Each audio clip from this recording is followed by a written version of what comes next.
सुल्तानकोट वेझो नौजवान पुरस्कार नमूने गुम थी वञण सबबि वारस सख़्तु परेशान आहिनि। सनन चवणु आहे त नौजवान 9 ॾींहं अॻु घरां निकितो हो, जेको वापसि बि नाहे मोटियो। संदसि फोन नंबर बि बंदि मिली रहियो आहे। रिपोर्ट करे रहियो आहे इसरार चांडियो। जीअं त नाज़रीन, सुल्तानकोट भरिसां थाणे जानवाह जे हद ॻोठ वाहिद बख़्श सीलरो में नौजवान अब्दुल फताह सीलरो गुज़िरियल 9 ॾींहंनि खां पुरस्कार नमूने लापता थियल आहे। उन जे वारसनि ॻोठ में एहतजाज कयो आहे। वधीक इन्हनि सां ॻाल्हि ॿोल कंदासीं त हिननि जो छा चवणु आहे। फोटू मोकिलिया आहिनि, हर शइ मोकिली आहे, हिनमहिल ताईं पतो कोन्हे को। अलाह जो नालो हर हिक खे, सूबेदार खे, ज़मींदार खे, कमदार खे, ओड़े खे, पाड़े खे, सभिनी खे वस कयो आहे। असांजी मदद थी वञे। असां सफ़ा ग़रीब पीउ माउ वीह बड़ा रोई लड़नि था, हथा जा न थिए। घर वारी जान जमाड़ो त रोए रड़े थी। काता इन दसा न पंधा असांखा रात भी हुआ, ॾींहं भी हुआ। खुदा वास्ते जंहिंखे बि ख़बर चार आहे, खुदा वास्ते असांजी मदद कनि।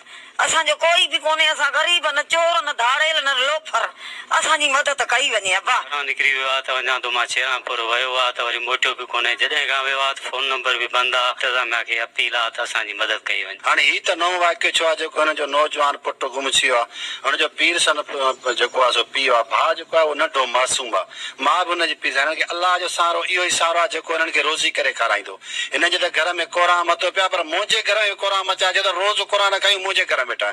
बाबा हाणे मां हदार सूबेदार खे बि ॻाल्हायो। हुनजो बाबा मां कोशिशि कयां थो। वरी कल्ह हुते मांसीं बाबा मां कोशिशि कई आहे, पर मूंखे अञा ताईं का बि ख़बर न पई आहे तव्हां छा कयो। बाबा जी असांजे वस में हुजे हा त पोइ असां त हुनखे वठी अचूं हा न। असां त जॾहिं कॾहिं ॻोल्हा कई आहे, कोई असांखे पतो आहे नथो ॾे। मोबाइलनि ते बि फोटू कया आहिनि, जॾहिं कॾहिं मिट क़रीब सां पुछा कई आहे, कोई असांखे पतो नथो ॾे। अॼु 9 ॾींहं न असांखे मानी थी वणे, न पाणी थी वणे। मूंखे त राति ॾींहं ऊंद आहे।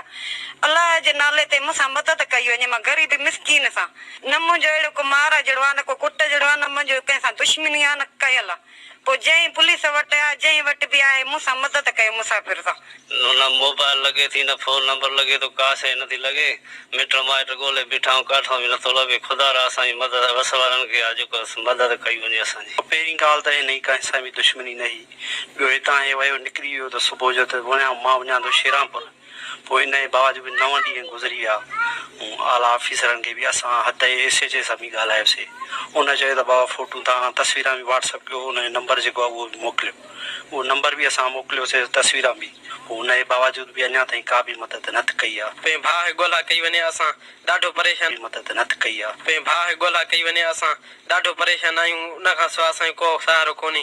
असांजो कमेंदाड़ वारो उहो हुयो। अपील आहे असांजी कानून खे ऐं पुलिस खे त असांजे भाउ खे ॻोल्हियो वञे। हिननि आला इंतिज़ामिया SSP शिकारपुर खां इहा घुर कई आहे त नौजवान जेको गुम थियल आहे, असांखे उहो शक आहे त पुलिस किथे उनखे कूड़े मुक़ाबले में, कूड़े केस में चालान करे। हिननि SSP Shikarpur, DIG लालकाणो, IG Sindh खां इहो ई नोटिस वठण जी अपील कई आहे त खुदारा असांजो नौजवान जेको बचिड़ो पुरस्कार नमूने लापता थियल आहे, उनखे बाज़ियाब कराए ॾिनो वञे। कैमरामैन अब्दुल गफ़ार सदायो सां गॾु इसरार अली चांडियो, KTN न्यूज़, सुल्तानकोट।